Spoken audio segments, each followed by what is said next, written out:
Iwahuma eta tetep salianti kalimah isim jeung fiil al harfu ari kalimah harap. Hal seperti hal istifham wafi jeung fi ya walam jeung lam jeung wajib teh. Nah, ini ari kalimah anu henteu narima kana ciri isim jeung ciri fiil teh eta ngaranna kalimah harap nya. Jadi kalimah harap mah cirina teh sa'adamiyah. Kunaon? Adamiyah. Lamun eueuh ciri isim, eueuh ciri fiil eta harap. Maksudna kumaha ciri bangsa adamiyah? Sok aya jelema nya nuduhkeun. Pangneangankeun si Mang Anu, nu kumaha si Manu teh bentuk-bentukna. Pokona mah nu teu make topi, eueuh topian, atau eueuh janggotan, eueuh kumisan. Bangsa eueuh. Pangneangan kalimah harap nu kumaha? Anu eueuh ciri isim, nu eueuh ciri fiil. Oh, siap. Nah, gitu. Nya. Sakumaha cek qaidah? Wal harfu ma laysat lahu alama fakis ala qali takun alama. Nah, eta si wahuma teh bisa dijieun mubtada bisa dijieun khobar. Mana wae eta mah anu alus dijieun khobar. Si waktu di mana goer, dapatna goer kana umat teh mana letak di depat lafdi. Nah, sedangkeun nakirah mah dina dijieun mubtada. Ngan eta mah mun aya di kaidah lain sok weh bae eta. Urang mudah-mudahan lah bae nya apal ieu. Bahkan cek dina Ibnu Hamdun mah dijelaskeun contona teh sapertikeun ha. Urang apal kana ha teh sabada apal kana jim jeung kho, kaya jim isim kho fi. Jim cecek hiji di handap, kho cecek hiji di luhur. Lamun eueuh cecekan di handap, eueuh cecek di luhur, eta ngaranna ha. Jadi apal kana ha teh sabada nyaho kana jim jeung kho. Apalna kana harap teh sabada nyaho kana isim jeung fiil. Eta ngaranna harap. Nya ari diresam teh ya.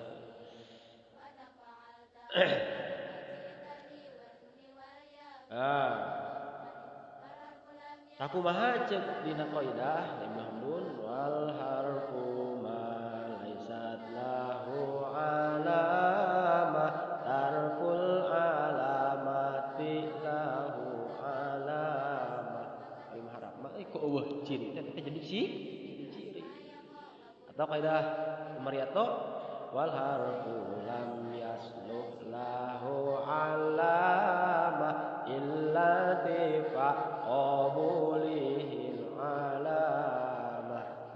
Nya cek dobit wa kullu kalimatin khaliyatin min alamatil ismi wal fi'li fa huwa harfun. Tuh sakabeh kalimah anu sepi tina ciri isim jeung ciri fi'il eta kalimah harf.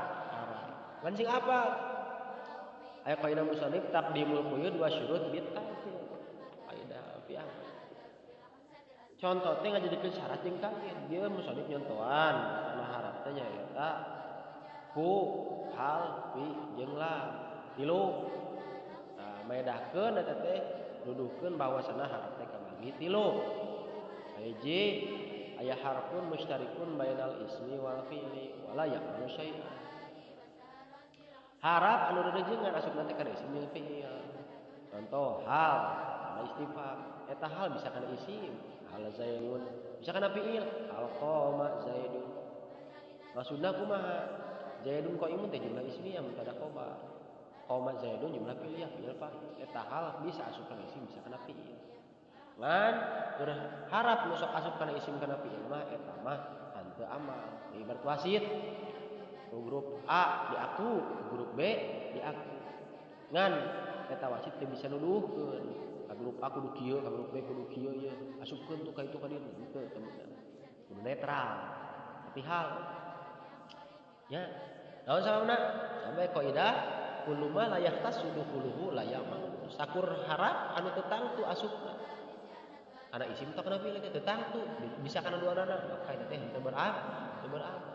Ida Ibnu Hamdun al harfi inda ikhtisas bahwa du amal wa fi tasyaruki lam yadfar bi amal. Oh nya beda jeung pelatih A nuduhkeun TKA bisa nuduhkeun bisa nitah ka itu ka dieu kudu kieu aturanana pelatihna khusus tangtu eta ngan ku si B moal dianggap eta nu kadua harfun mukhtasun bil ismi harap nu tangtu asupna kana kalimat ismi seperti fi harap jar kana dorfiyah tangtu kana isim sabab huruf teh eta tangtu ismi mana harap nu tangtu kana isim teh kabagi tilu hiji ngajeerkeun seperti harap jar contohna bil masjidi dua nganasobkeun seperti amil nawasih inna jeung batinna contohna inna zaidan imun katilu hanteu amal alif lam lit ta'rif ya datang alif lam teh naon teu amal gitu kan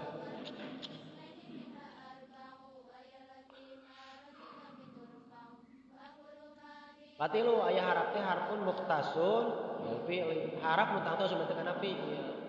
Dina bait mah contohna saperti lam, sebagai wajib. Harap nu tangtu kana fi'il oge tilu rupa. Hiji ngajajemkeun saperti amil wajib. Contoh lam yansur. Dua nganasobkeun saperti amil nawasi. Contoh lam yansur. Tilu hanteu amal seperti qad sin saufa asup kana fi'il tapi teu amal. Ya, atuh kesimpulanana harap teh tina ngitungkeun tina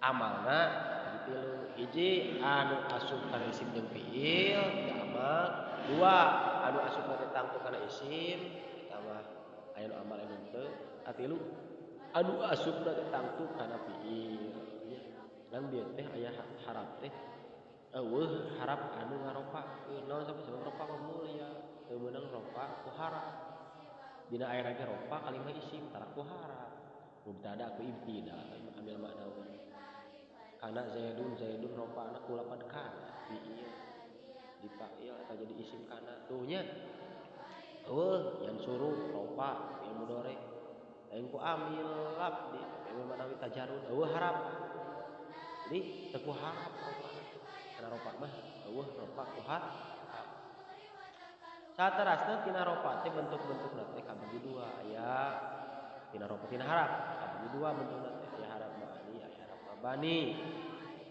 sakumaha pila Syekh Mustafa dina Jami'ul Durus bahwasana harap ma'ani mah nyaeta maka lahu makna la yadharu illa idan tadhamma fil jumlati artina harap anu ngabogaan makna tapi eta makna teh moal bisa jelas moal bisa ebreh kecuali disusunkeun tina nadoma dari tersusun dina nadoma dina jumlah maksudna teh ngahiji jeung jumlah kakara boga makna teu mah boga makna seperti mana harap jar harap kata tah eta harap ma'ani kabagi dua hiji amil dua atil ari amil ma yuhaddithu i'raban fi akhiri ghairuhu dal kalimati nu ngarobah kana i'rab ari atil la yuhaddithu i'raban fi akhirih ghairuhu dal kalimati seperti hal na'am jeung atil harap ma'ani teh nya saterasna tina harap teh bentuk nu kadua nya teh harap mabani makana min binyatil kalimati